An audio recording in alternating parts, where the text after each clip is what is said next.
আসসালামু আলাইকুম ওরহমতুল্লাহ। প্রিয় দর্শক, আজ আমরা আলোচনা করব ইসলামের ইতিহাসের এক গুরুত্বপূর্ণ দিন 12ই রবিউল আওয়াল নিয়ে। এই দিনটি বিশ্ব ইতিহাসে এক মহাবরকতময় দিন, কারণ এই দিনেই আল্লাহ তাআলা আমাদের জন্য রহমাতুল্লিল আলামিন প্রিয় নবী হজরত মুহাম্মদ সাল্লাল্লাহু আলাইহি ওয়াসাল্লামকে দুনিয়ায় প্রেরণ করেছেন। চলুন জেনে নিই কোরআন ও হাদিসের আলোকে এই দিনের গুরুত্ব, ফজিলত এবং আমাদের করণীয়। নবী করিম সাল্লাল্লাহু আলাইহি ওয়াসাল্লামের আগমন মানবজাতির জন্য রহমত। পবিত্র কোরআনে মহান আল্লাহ তাআলা বলেন, ওমা আরসালনাকা ইল্লা রাহমাতাল লিল আলামিন। আমি আপনাকে সমগ্র বিশ্বের জন্য রহমত হিসেবে প্রেরণ করেছি। এই আয়াত প্রমাণ করে যে রাসূল সাল্লাল্লাহু আলাইহি ওয়াসাল্লামের জন্ম শুধু আরবের জন্য নয়, বরং সমগ্র মানবজাতির জন্য এক বিরাট নিয়ামত।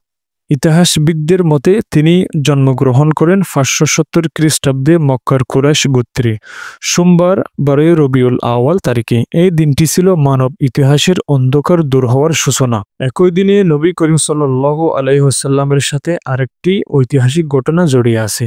সেটি হলো তিনি ইন্তেকালও করেছেন 12 রবিউল আওয়াল সোমবার।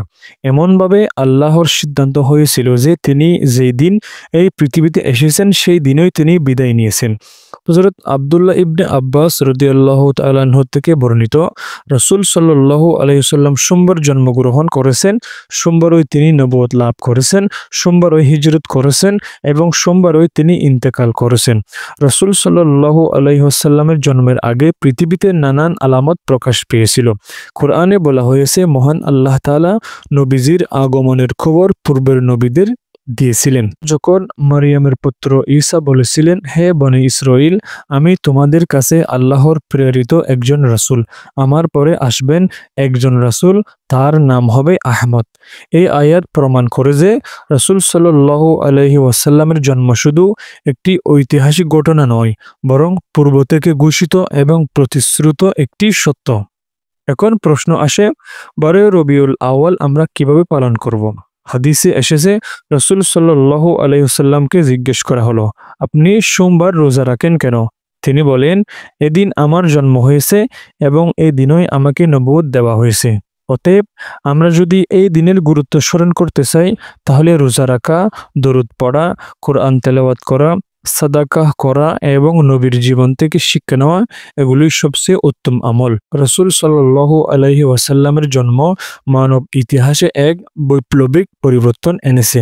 তিনি এসেছিলেন অন্ধকারাচ্ছন্ন জাহেলিয়াত সমাজে আলো ছড়াতে, মানুষকে শিরক থেকে মুক্ত করে তাওহীদের দিকে আহ্বান করতে, নারীর সম্মান প্রতিষ্ঠিত করতে, ন্যায় বিচার, দয়া, সমতা ও মানবতার শিক্ষা দিতে। মহান আল্লাহ তাআলা বলেন, তিনি উম্মীদের মধ্যে একজন রাসূল পাঠিয়েছেন, যিনি তাদের কাছে তার আয়াতসমূহ তেলাওয়াত করেন, তাদেরকে পবিত্র করেন এবং তাদেরকে কিতাব ও হিকমত শিক্ষা দেন, যদিও তারা আগে ছিল স্পষ্ট পথভ্রষ্টতার মধ্যে। 12 রবিউল আওয়ালের শিক্ষাটা আসলে কি? এটা শুধু জন্মদিনের জন্য নয়, বরং স্মরণ করার দিন। রাসূল সাল্লাল্লাহু আলাইহি ওয়াসাল্লামের আখলাক অনুসরণ করা, তার সুন্নাহকে জীবনে প্রতিষ্ঠা করা, দরুদ ও সালাম বেশি বেশি পড়া, উম্মাহর জন্য দোয়া করা, আল্লাহর রহমতের প্রতি শুকরিয়া আদায় করা। প্রিয় দর্শক, 12 রবিউল আওয়াল আমাদের জন্য এক বিশেষ দিন।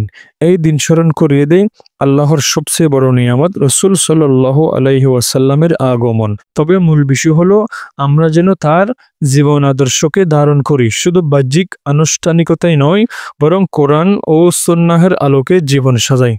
আল্লাহ আমাদের সবাইকে রাসূল সাল্লাল্লাহু আলাইহি ওয়াসাল্লামের সত্যিকার অনুসারী হওয়ার তৌফিক দান করুন।